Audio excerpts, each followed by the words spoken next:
Once upon a time, in the peaceful town of Columbine, Colorado, there was a secondary school called Columbine High School.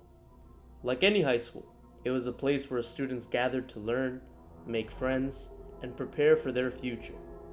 Among the student body, however, were two troubled individuals, Eric Harris and Dylan Klebold.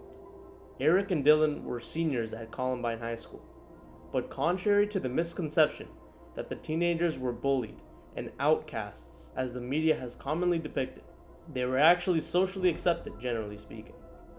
As a matter of fact, the two teens were portrayed as being members of the Trenchcoat Mafia, a sick subculture that admired Nazis, guns, and perpetuated violence. In reality, the Trenchcoat Mafia were a group of computer gamers that liked wearing black trench coats, and both the teens were not affiliated with them. The truth remains that the two individuals were troubled, however, as evident from Eric's notebook that contained a passage which stated, "God, I can't wait till they die. I can taste the blood now. You know what I hate? Mankind. Kill everything."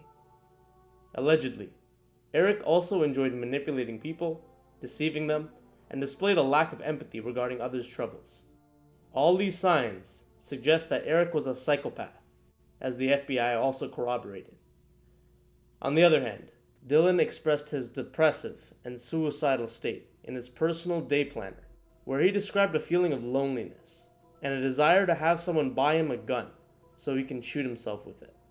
The teens also developed a propensity for crime, as they broke into a Jefferson County vehicle and committed theft. The pair were arrested and placed on probation as a result.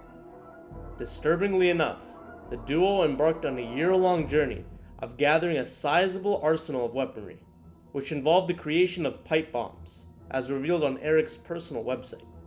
The website also detailed Eric's intent to murder his classmates by blowing them up, including Brooks Brown. On the fateful morning of April 20th, 1999, Eric and Dylan carried out their sinister plan. Clad in trench coats, they arrived at Columbine High School, armed with an arsenal of weapons, including firearms and propane bombs. Coincidentally, Brooks Brown happened to run into Eric while smoking outside the school and scolded Eric for missing his morning classes, especially since Eric was serious about being punctual and schoolwork in general. Prior to this moment, there was some tension between the boys, as Eric threw a chunk of ice at Brooks' car windshield, but the two of them reconciled their animosity for one another. Eric replied by saying, "It doesn't matter anymore, Brooks. I like you now. Get out of here. Go home." Feeling uncomfortable, Brooks obeyed and narrowly avoided the utter horror that was about to unfold. You could not have seen this coming a million years away. Their first target was the school cafeteria, where students were gathered for lunch. Initially, their plan was to set the bombs off inside and shoot anybody that fled outside. The bombs did not work though because of faulty wiring, so the duo opened fire within the school instead, indiscriminately shooting at their fellow students and faculty staff.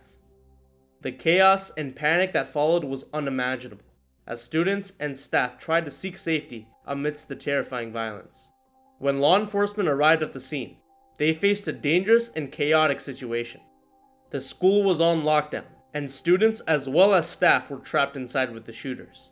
Instead of moving in immediately to try neutralizing the gunmen in an effort to prevent further civilian casualties, the Jefferson County Police were faced with, at the time, an unprecedented situation, one they treated like a hostage situation. They set a perimeter around the school to ensure the gunmen couldn't escape, and waited for their demands. Eventually, a SWAT team moved in, but the tragedy had already taken place, with 12 students and a teacher losing their lives, as well as numerous others getting injured during the shooting. Before they could be apprehended, the two shooters committed suicide together. For the sake of healing from this tragedy, the community wished to memorialize the victims by planting crosses for each of the fallen on top of a hill near the school. Controversy erupted when the idea of planting crosses for the shooters arose, but they were later erected as a way of recognizing that they were also kids that needed saving too. One of the victims' fathers cut the shooters' crosses down, as he believed that murderers should not be honored along with their victims. The Columbine shooting remains to be one of the deadliest school shootings in American history, which catalyzed various debates about gun control, mental health awareness, and school safety. The incident also led to significant changes in law enforcement tactics and school security measures to address active shooter situations. Unfortunately, the Columbine shooting is far from the last school shooting to ever happen. But regardless, it serves as one of the many reminders for us to address the root causes of violence, spreading awareness about mental health and being properly educated about it, as well as creating a society where all individuals feel valued, supported, and welcome.